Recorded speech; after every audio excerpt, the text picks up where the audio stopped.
I think the White House is delighted by all of this controversy surrounding this. And remember Rudy Giuliani, a noun, a verb in 9/11, or mission accomplished. I mean, the people have sort of taken credit for accomplishments for a long time. It's nothing new in sort of politics. You're listening to the Laura Ingraham Show. So Carville kind of taking a side swipe at Bush, Rudy Giuliani, and saying, see, they did it. So I guess why can't Obama take credit?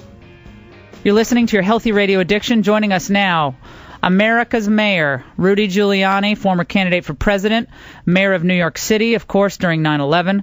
And he joins us now. Mayor Giuliani, first of all, great to talk to you, sir. How are you? Nice to talk to you, Laura. How are you? I'm great. So Carville takes a side swipe. Yeah, nothing wrong with Obama taking credit for it. That's not the problem. It's his attacking his opponent over it. He's using it as a source of negative campaigning, something, of course, a long time ago he said he would never do, but we knew that wasn't true. And he's mischaracterizing what Romney said. I mean, Romney didn't say that you shouldn't capture bin Laden. He just said it shouldn't become the singular focus of American policy, which I don't think it was even under Obama. So this is a phony attack. That's the reason this is not the right thing to do. I mean, it again characterizes Obama as doing things he said, I would never do, I'd rise above, and all this other stuff. Well, the fact is we now have former SEAL Team 6 unit commanders who are speaking out saying politicizing this is wrong and it takes away from the broader effort that is always required in an operation like this. Well, I think that's true, but it would be unrealistic to think that he wouldn't take some credit for the fact that he captured bin Laden. Politics is politics, and he gets criticized for a lot of stuff. And if had it gone wrong, he'd have been the guy that would have gotten the criticism. But then to use it as a source of negative campaigning, it seems to me goes too far. And the reality is, it's the only thing in his foreign policy that he did that shows any kind of strength or any kind of determination. So, I mean, it shouldn't lead to us then focusing on all the things he hasn't done with Iran, the terrible position he's put us in with Iran, the weakness he's shown with Russia, the fact that he's indicated to Russia that after the campaign he'll be even weaker than he's been before, which is hard to understand exactly what he's going to give away after the campaign that he hasn't already given away. So I think there are plenty of things to concentrate on about his foreign policy. And it's also a good source of indicating how hypocritical he is in saying that he was going to conduct a different kind of campaign. And, of course, right out of the box, what is he doing? He's mischaracterizing what Mitt Romney said. We're talking to Rudy Giuliani on the Laura Ingraham Show. And Mayor Giuliani, today you're going to be campaigning with Mitt Romney. He said yesterday, or the day before, that, look, even Jimmy Carter would have made that call. Was that a cool thing to say, though? Yeah, I think it's true. I mean, the fact is, I think that we were all surprised and actually positively affected by the fact that Obama did make this decision, because it seemed like a decision that he wasn't capable of making. But was it a decision that any American president would have made? I think so, sure. I mean, when you say any, you never know what someone's going to do. But would any American president have ordered capturing bin Laden? Sure. They might have done it a little differently. They might have... But yeah, sure. It's a decision that certainly George Bush would have made the decision. We're sure of that, right? Yeah, well, I think people like Joe Scarborough today are saying, well, leave President Carter alone. He's in his mid-80s, and why are you taking a swipe at Carter? Jimmy Carter should leave us alone and stop going around conducting foreign policy, right? I mean, why? I mean, there's just an article the other day that one of the few things that President Clinton and President Bush 43 agreed about, until they sort of left the presidency, was that they both distrusted Jimmy Carter. I mean, if you talk to Bill Clinton about Jimmy Carter, you can get a real insight into how much he can interfere in the conduct of foreign policy. So I think Jimmy Carter has created this problem for himself. Now, a year after bin Laden was killed and President Obama made the call, Operation Run, by Admiral McCraven, but nevertheless, right call. SEALs perform incredibly. It's just an amazing operation. But now, new word out that Al-Qaeda perhaps wants to use other ways of attacking the United States, including the use of body bombs, where detonators in explosive devices will be sewn into the abdominal cavity of would-be jihadists. I mean, if you're a mayor still of a metropolitan area, this comes along. How the heck do you secure your city against that? Well, I mean, you do the best you can, and it's also the reason why you don't want an administration that thinks that the war on terror or the terrorist war against us, which is the way I've always described it, is over, which seems to be something the Obama administration has concluded. They think that in capturing bin Laden and a couple of the other things they've done, they've defeated Al-Qaeda, and Al-Qaeda is no longer a real threat. And that's very dangerous if they really believe that.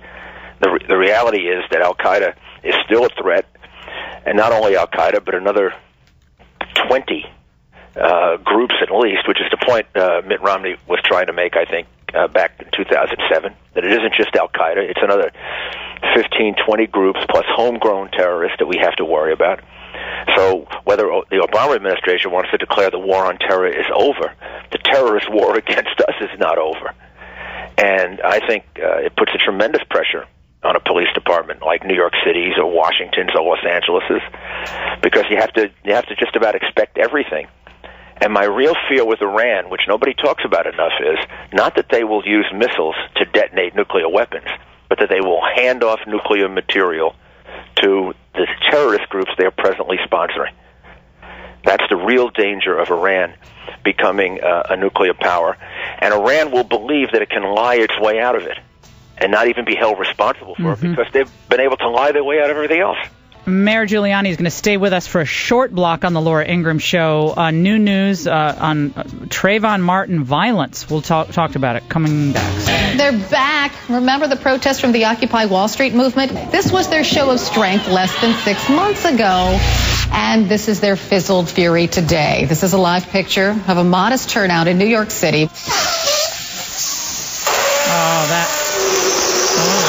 Yikes, that's the sound of the air going out of the Occupy balloon. Mayor Rudy Giuliani with us for just a few more minutes on the Laura Ingraham Show. Now, Mayor, we just did that to make you laugh, first of all. and I know you were going to show up and you were going to be in your full, I hate Bush regalia. And, you're going to... Yeah, you wouldn't have showered for a week, and then you would have shown up at the. But these when they do show up and they do cut off bridge traffic, they're threatening to do that at the Golden Gate Bridge today in San Francisco. What do they do to the regular folks who are just trying to get to work? Well, they could very easily see people die as a result of that. When you start blocking traffic in a crowded city, ambulances take that much longer to get to the hospital. Police take that much longer to get to the scene of a crime. I mean, there are reasons why. You've got to keep traffic flowing in the city that are not just about convenience, they're about life and death. And I remember once the taxi drivers wanted to close down New York City on a protest, and we went to court, and we got the judge to require them to do it between 4 and 6 in the morning so that they wouldn't block traffic, because although they have a right to protest, they don't have a right to put the lives of other people in jeopardy. Now, these people, there aren't enough of these people now to really make a difference in New York, but I don't know what it means in other cities. Plus, I think it's very illustrative that they're doing this on May Day, which is a traditional Communist Party celebration day, if you want to get an idea of where they're coming from, right? Now, I'm humming the former Soviet national anthem. I mean, they could. They've tried for a while to sort of pretend that they weren't anarchists and they weren't. But you're going to do this demonstration on the day that honors communism? I mean, come on. So who are you? Perfect holiday for them. All right. Well, you're now endorsing Romney. You did that last week. You're going to appear with Mitt Romney today, and the anniversary of bin Laden's killing in New York. How did you get over your you were pretty staunchly opposed to Romney, said he had no core, he could fall into the elitist trap and all that. How did you get past that? Well, first of all, he beat everybody and showed that he's a heck of a candidate. Secondly, I have a very strong view that he would be a lot better than Barack Obama. And I met with him and talked to him for about 2 hours, and I'm very convinced that he'll lead the country in a much more positive direction. You know, when you campaign against somebody, as I did against him, and he campaigned against me, you have strong feelings, and you get certain amount of anger that you got to get over. And I hope, I understand what Newt and Rick Santorum are going through, but I hope they get over it quickly. I'm sure they will. But we all realize, once you get a Republican primary over with, that the issue is too great this time. Nobody should be sitting on the sidelines. You just don't want to blame yourself if you don't do everything you can to make sure that Barack Obama isn't there, starting next year. And Rudy, finally, when I ran into you about a month ago or so in Florida, which was hilarious, by the way, I'm downing a grilled cheese, and I look over and I said, "Gosh, that guy in the golf shorts looks like Mayor Giuliani." That was hilarious. It was like the first person I see when I land in Florida is you. It was fun. But we were talking at the time about the Trayvon Martin case and how it had become a politicized and racially polarized. And meanwhile, now we see reprisal attacks in Chicago. Alton Hayes has now been charged with a hate crime for attacking another teenage boy, and saying, and when he was questioned, he said he did this because he was angry about Trayvon Martin. It was a black on white crime, and I know you've had run-ins with Al Sharpton in the past, but where in the world is Al Sharpton commenting on this? Well, I don't know. The reality is the exaggerated rhetoric has a damaging impact. And here's an example of it. This is a case that should be decided in court. It's going to be a close case. I don't know who's right, who's wrong. I just know from years of being in the criminal justice system, I can't judge that based on the way the media covers something or the way they want to spin it. Neither you nor I know what happened. And the best thing for us to do is to take a neutral approach to this. I don't even know if it turns out there's going to be even a racial incident. This could be an incident for some other purpose. But all these people are drawing conclusions about it. They're demanding that the case get decided in the media and that the person get punished almost without a trial. Yeah, well, Al Sharpton made it a racial issue. This was all about racial profiling across the United States, and justice for Trayvon was translated into being justice for African Americans, and lo and behold, we have all these spin-off attacks in Gainesville and in Chicago and in Baltimore, and nary a word from Al Sharpton, who made the previous case racial, whether or not it is. Right, and what about putting Zimmerman's life in jeopardy? Right now he's accused of committing a crime where he gets the presumptions of innocence in the United States, and he's under threat of being killed. That isn't America. And those threats are differentiated by the way in which these people are trying to exploit this case. Yeah, inflaming the passions. All right, before we let you go, Mayor, your friend, of course, Governor Chris Christie in New Jersey yesterday said that he might be able to be convinced to be vice president if Romney makes the call. Would that be a good idea? I think he'd be a good candidate. I'm not sure, Mitt has to make his own decision here if he'd be the best candidate. I think he'd sure be a good candidate. Marco Rubio is a really strong candidate. Governor McDonnell's a really strong candidate. There are a group of them, and I think that Mitt's going to have to make the decision. I think this might be a time you make the decision early rather than late. That's what I said. Yay! That's what I say. Yeah, because I think, particularly if you're going to pick somebody that hasn't been vetted nationally yet, and none of the three people that I mentioned really have been vetted nationally yet. Marco and Governor Christie have gotten a lot of attention, so they've had some vetting, but not like a presidential candidate or a vice presidential candidate. And I think a selection in June or July might get a lot of that out of the way. And in the case of Governor Christie or Senator Rubio, both of them are going to be great affirmative candidates. Both of them are terrific speakers. They're very smart. You're not going to have any problem in getting them up to speed. So this is a very close call. I don't know right now. Mm-hmm. Even if I were asked to give advice, who I would advise.